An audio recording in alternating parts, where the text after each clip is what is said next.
I'm Greg Maxton, and this is a recap of the council meeting that was conducted on April 20th, 2023.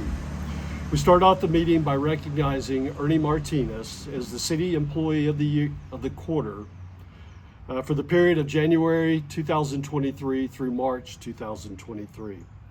And next, we presented two proclamations during the meeting. First was to recognize Professional Municipal Clerk Week, which is April 30th through May 6th. And this was in honor of our City Secretary, Christina Pachocchio, and our Deputy City Secretary, Amanda Valdez. The second proclamation was in recognition of Arbor Day, which is April 28th.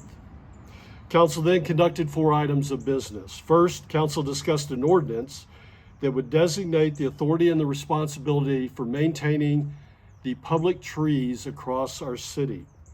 The ordinance will be brought back to a future council meeting for approval. Council then authorized City Manager to sign contracts associated with this year's street maintenance program. Most of the street resurfacing will be conducted during the summer months.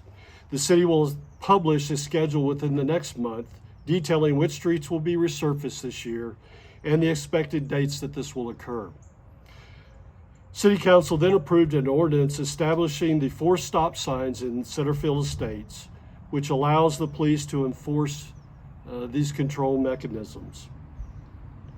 Then Council authorized the formation of a committee to write an Emergency Operations Center manual that will cover the standard operating procedures for handling emergency situations for our city.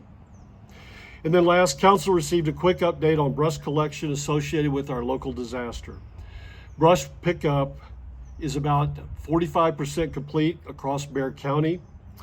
We also realized during this process that there's more brush in Bexar County than originally estimated. Council then authorized an additional $117,000 that would be needed to complete the Bexar County portion. The total cost now allocated for the brush pickup across the city is $499,683. Now, 2 workshop items were presented to Council. First was a discussion on how Council would review and approve the updates to the Unified Development Code. Council then had a discussion on a process for reviewing and approving updates to the city's comprehensive plan. Now, there were 3 reports from staff that evening. Christina Pachocchio, the city secretary, provided an update on the upcoming city election. Early voting starts on April 24th and goes through May 2nd with an election date of May 6th. Scott Hunzengay, the acting city manager, provided an update on plans for a city civic community center. And then last, the city's quarterly investment report for the quarter ending March 31st was presented to Council.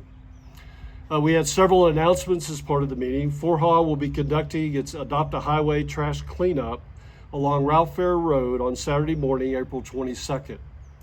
Several of the city's public works projects are near completion. Repair of the sidewalk along Battle and Tenth that many have seen the work crews out during the past week should be done next week. The screw press system for the wastewater treatment plant will be operational within the next month, and relocation of the Balcones Creek water line behind the Fairways subdivision should be complete within the next couple weeks also, with a contractor currently finishing up some of the site work. We had a great town hall meeting on April 18th, and we thanked all of the residents who came out and provided comments on the expansion of the city's wastewater treatment facility. And last, we are still in stage 1 of our drought contingency plan. I encourage all residents to continue to conserve water.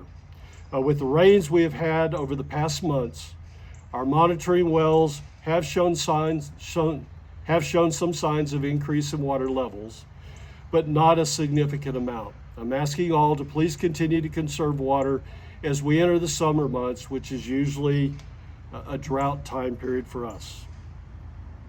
Council did go into executive session during the meeting, and as a result had 2 consideration items afterwards.